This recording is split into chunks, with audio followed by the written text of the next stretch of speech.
In this video I'm gonna show you every single mount you can just buy with gold and obviously not needing any prerequisites. So therefore I'm not gonna mention any mounts that require certain reputations or guilds to be able to buy them. I will also not name any mounts you can buy from the auction house and therefore only limit this video to vendors that actually sell these mounts. You will just have to go to the vendor and buy it. That's about it. Additionally, I will sum up all the gold you spend at the end of the video just to see how much it would theoretically cost you if you bought every mount you can for gold. Let's just start by getting the boring racial and basic mounts out of the way. Beginning with the 70 racial mounts, 35 for each faction. Now I'm just gonna skim over all the racial mount vendors really quick and show you where they are so we don't waste much time showing you these. You can find the human horses here, the dwarven rams here, the Mechanostriders of the Gnomes here, the Sabres of the Night Elves, the Alex of the Draenei, and the Horses of the Worgen.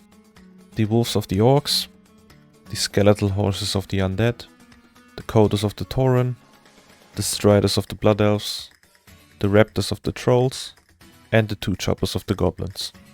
What I would recommend you doing though, if you don't already have a race you want the mounts from, is to create a class trial of that race, send over a few gold from your main and buy the mounts. This way you won't have to grind the rep needed for them. Another batch of racial mounts you can get right now are the turtles from the Pandaren. Just go to either Orgrimmar or Stormwind to these two locations and get yourself another 12 mounts in your collection. Now the last 8 are still relatively unknown since they were just added with Dragonflight. I'm talking about the Vorkins, aka the Dragthyr racial mounts. You can get these by going to this vendor in Valdragen right here and buy them for a little more than the usual price for racial mounts. I don't know why they are more expensive, but they are. And the last mount I want to squeeze in this category is the Winged Steed of the Ebonblade, which is a Death Knight only mount. You can buy this one at Dread Command Thalonor in the Ebonhold, or if you're playing after it moved to the Broken Isles, it will be at the Quartermaster Ozorg for 950 gold. Coming up next are the 19 mounts from Mei Francis in either Old or New Dalaran. The most interesting of them are probably either the Mammoths or the Armored Brown Bear. One of the Mammoths is particularly interesting since it has 2 vendors on it and you can use it to repair your gear when you need it. And trust me, you will need it a lot. Good.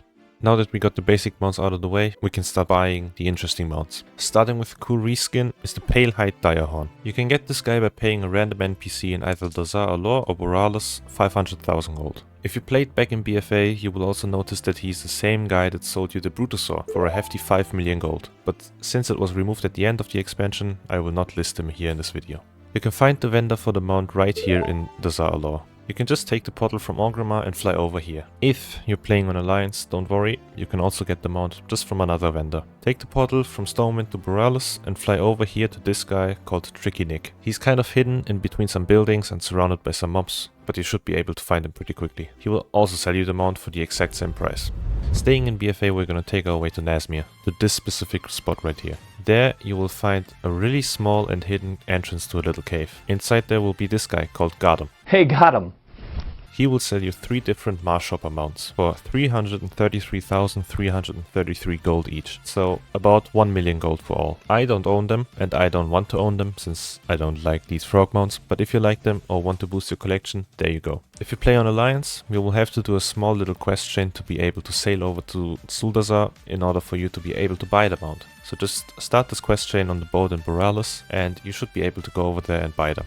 Next up are these 3 different Yak mounts from Mists of Pandaria, and let me tell you that there probably is no other mount I've used as much as this one right here. All you have to do is make your way to the Kunlai summit, this little village right here, and talk to Uncle Big Pocket. You will see 3 different Yak mounts, the Blonde and Grey Riding Yak for 3k gold each, and the Grand Expedition Yak for a hefty 120,000 gold. Why is that one so expensive, you ask? Well, that's because, similar to the Mammoths I mentioned earlier, this one has a repair vendor and, additionally, a transmog guy on him. So you can always change around your transmog whenever and wherever you want. This mount, in my opinion, is the best and most useful mount in the game, besides the Longboy, for obvious reasons, and I don't regret buying this one even a little bit. The next one is a very cool looking motorcycle mount, but here's the catch. It's Alliance only. The reason for that is back in 2014 there was a competition called Azeroth Choppers, in which 2 mounts competed against each other, where at the end the Horde equivalent won, and every Horde player at that time got the mount for free. Due to a huge player base, outcry and people bombarding Blizzard saying they want to get the Alliance version too, they decided to eventually add it. You can buy this mount at Pauli in Stormwind City, more specifically in Old Town right here, for 100,000 gold. The Horde version for this one is unfortunately not available anymore, and if you buy the Alliance version, you don't get the Horde version. The golden Regal Scarab is the next mount I'm gonna showcase. This one is very new and therefore still kind of unknown, since it was added in patch 10.2.0 and costs exactly 1.2 million gold. You can get it at Miss Julian at this spot right here in Voldrag. It's just another gold sink and does nothing special, but at least it's a relatively new mount design, so if you want to spend your gold, go for it. Now, the last mount I'm gonna mention today is the Bloodfang Widow, and for this one you have to be either very lucky or just be online 24/7. Why? Well, the hardest part of getting this mount is probably not having the 2 million gold to spend, but rather finding the vendor. The Mad Merchant spawns at this location on the beanbags in the toy store of New Dalaran, so the Legion version in the Broken Isles. But his respawn time is completely random. He might spawn in 5 hours, 8 hours, even 12 hours. And the best part, once someone buys anything from this guy, he will only stick around for 15 more minutes until he despawns and respawns again, eventually when he feels like it.